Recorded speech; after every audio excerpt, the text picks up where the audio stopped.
حسن و حسین آئے تھے اور بغیر ملاقات کی واپس چلے گئے.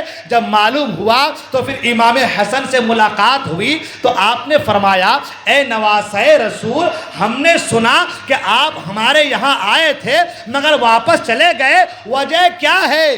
امام حسن کہتے ہیں, نواسۂ رسول کہتے ہیں کہ بات دراصل یہ ہے اے امیر المومنین, ہم نے دیکھا کہ آپ کے صاحبزادے عبداللہ ابن عمر آئے تھے, آپ نے ملنے سے منع فرما دیا تو ہم نے سوچا کہ جب باپ اپنے بیٹے سے ملنے کو منع فرما دیا ہے تو ہم سے کیسے ملیں گے, اس لیے واپس چلے گئے. عمر فاروق اعظم کہتے ہیں اے ابن رسول اللہ, اے نواسۂ رسول, آپ کا مقام میری بارگاہ میں میرے بیٹے سے زیادہ ہے, اس لیے کہ ہمارے سر پہ جو بال اگتے ہیں اے نواسۂ رسول یہ آپ کا صدقہ ہے. یہ کون کہہ رہے ہیں؟ زور سے بولے نا.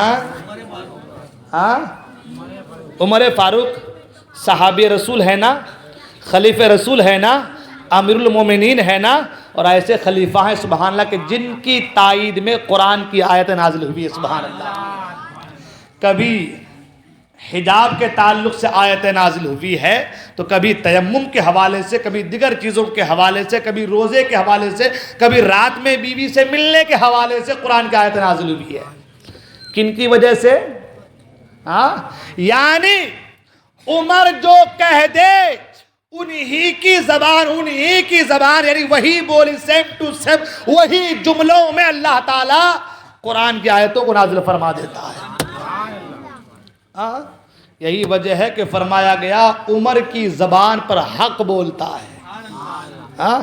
اب عمر فاروق اعظم کہتے ہیں کہ ہمارے سر میں جو بال اگے ہیں, یا اے ابن رسول جو ہمارے سر پہ بال اگے ہیں وہ کن کا صدقہ ہے؟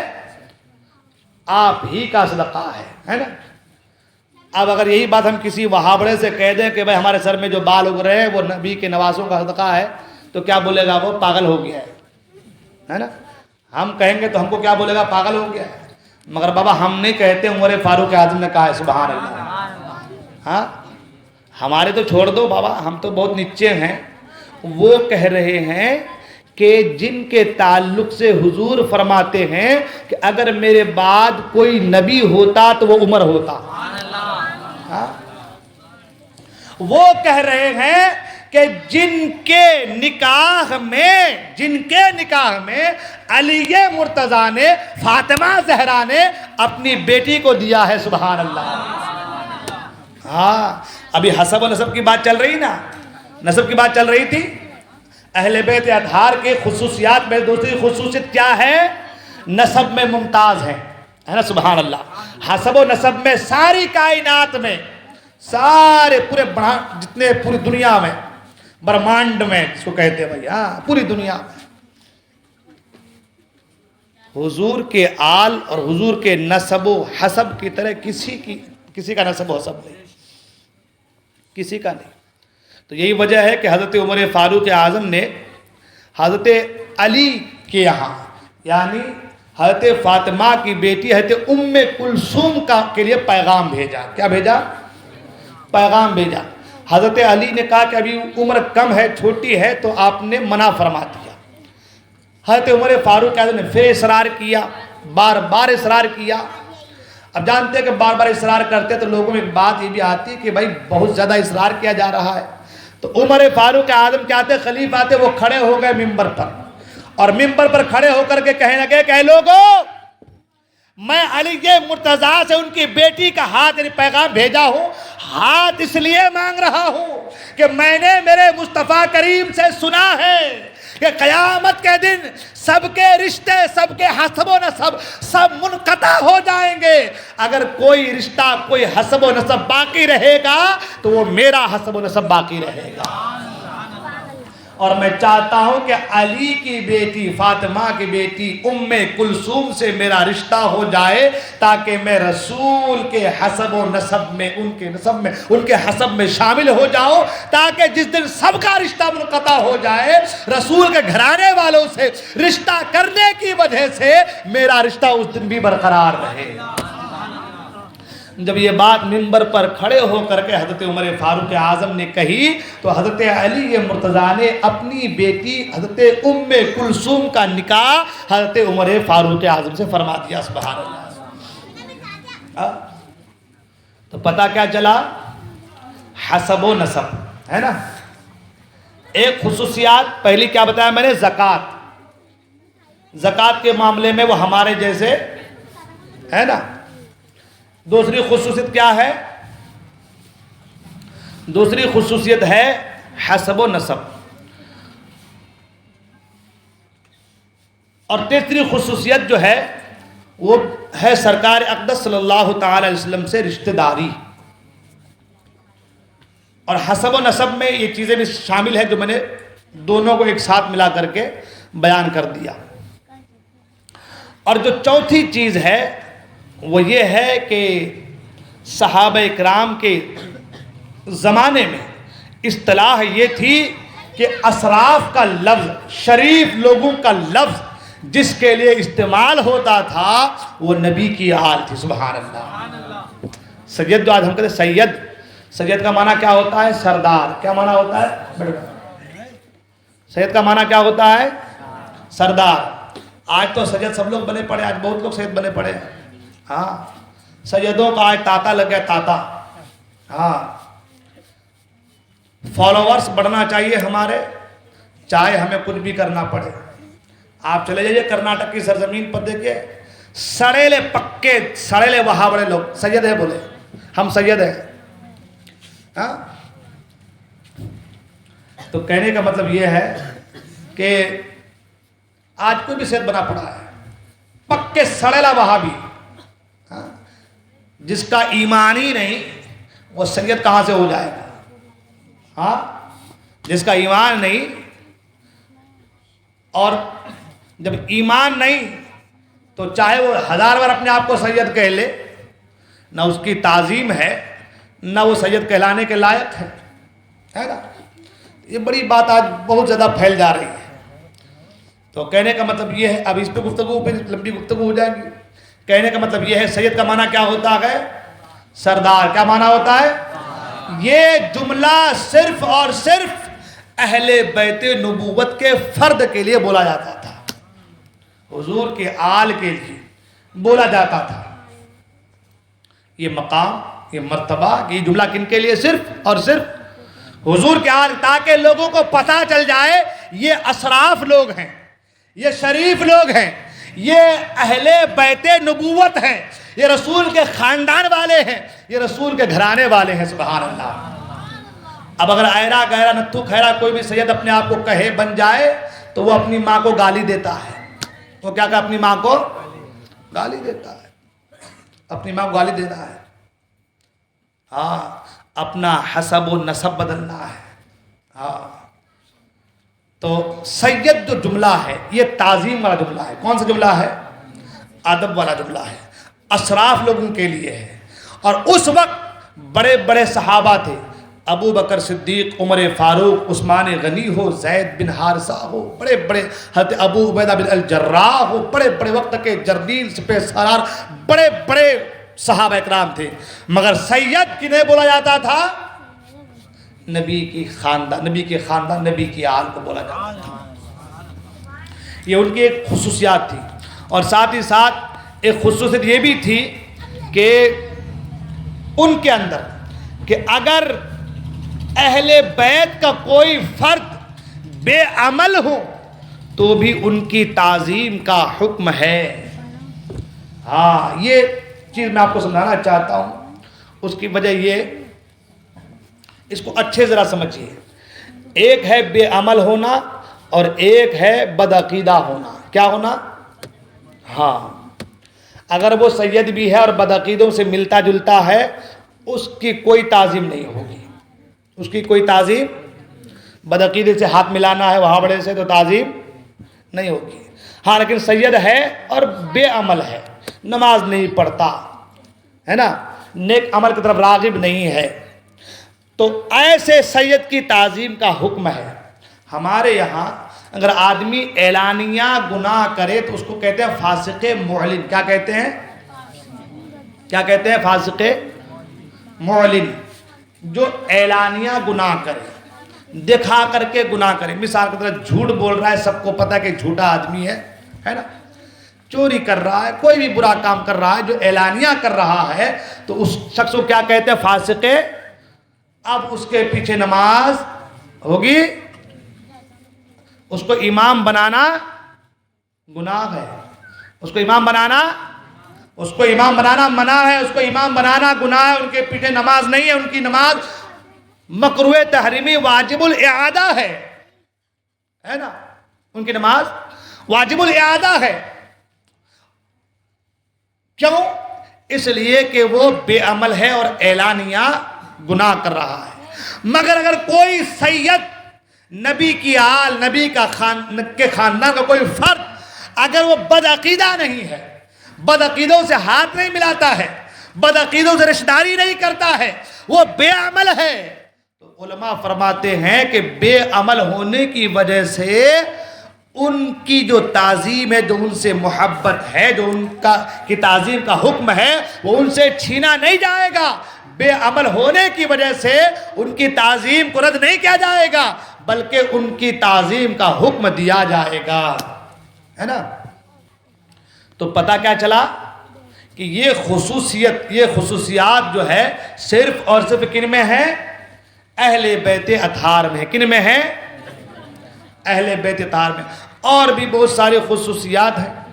اس میں سے ایک آخری بات، خصوصیت بہت زیادہ ہے، آخری بات وہ یہ کہ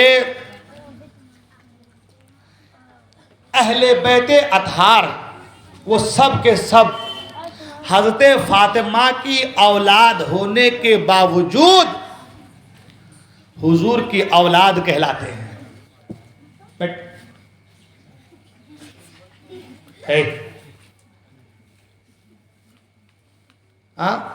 حضرت فاطمہ کی اولاد ہے نا. حسین کن کی اولاد ہے؟ حضرت فاطمہ کی. حسن کن کی اولاد ہے؟ حضرت فاطمہ کی، ہے نا. اسی طریقے سے کڑی بکڑی سلسلہ جتنے ہیں وہ کن کی اولاد ہیں؟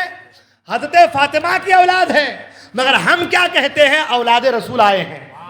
کیا کہتے ہیں؟ اولاد نبی آئے ہیں، اولاد رسول آئے ہیں. کیوں؟ اولاد تو فاطمہ کی ہے. اولاد تو فاطمہ کی ہے، پیدا تو فاطمہ کے بطن سے ہوئے ہیں حسین، مگر کہلا رہے ہیں کیا؟ اولاد رسول کہلائے جا رہے ہیں. سبحان اللہ. آج آپ کے یہاں کوئی بھی سید آ جائے، جیلانی میں آ جائے، گلزار میں آ جائے، ہاشمی میں آ جائے، جو بھی آ جائے اولاد رسول، جو بھی سید آ جائے، تو آپ کیا کہتے ہیں؟ سید صاحب اولاد رسول ہیں. کیا کہتے ہیں؟ اولاد رسول ہیں، اولاد نبی ہیں. حالانکہ وہ اولاد کن کی ہے؟ حضرت فاطمہ کی. کن کی ہے؟ فاطمہ کی. کیونکہ فاطمہ کے بطن سے حسین، حسین کے بطن سے امام زین العابدین، حسین سے امام زین العابدین، امام زین العابدین سے امام باقر، امام جعفر صادق، ایک بعد دیگر جو ہے ان کی ہی اولادوں میں سے، ان کی اولادوں میں سے ساری کائنات میں آج سید ہیں. اب سیدوں کے الگ الگ کیٹیگری ہے. کوئی اولاد عقیل ہے، علوی سید ہیں، عباسی ہیں، جو ہے فاطمی سید ہیں، جو بھی ہیں. مگر کہنے کا مطلب یہ ہے کہ یہ سب ہیں اولاد فاطمہ. جو سید ہیں، جس کو آج ہم لوگ سید کہتے ہیں، کیا سب کون ہیں؟ اولاد فاطمہ ہے. مگر کہلائے کس کے اولاد جا رہے ہیں؟ رسول کے اولاد کہلائے جا رہے ہیں. سبحان اللہ. یہ خصوصیت، یہ فضائل، یہ مناقب، یہ مقام، یہ مرتبہ جو ان کو ملا ہے، مصطفیٰ کریم کے صدقے میں ملا ہے. اور کائنات میں یہ چیز کسی اور کے حصے میں، آج اگر کوئی کہہ دے کہ بھائی، جیسے میں نے ایگزامپل دیا کہ کوئی سید نہیں ہے مگر کہہ رہا کہ میں سید ہوں، تو وہ اپنی ماں کو گالی دے رہا ہے نا. حرام ہے. اپنی ماں کو گالی دے رہا ہے. سید نہیں ہے مگر کہ سید ہوں، اپنی ماں کو گالی دے رہا ہے. مگر یہاں پر وہ ہے فاطمہ کی اولاد، مگر کہلایا جا رہا ہے رسول کی اولاد. اب اس میں کوئی غلط بات نہیں ہے، اس میں کوئی غلط بات، اس میں کوئی غلط بات، اس میں کوئی گناہ، اس میں کوئی بری بات نہیں ہے. وہاں اگر کوئی سید نہ ہو، سید کہہ دے، کوئی کسی کے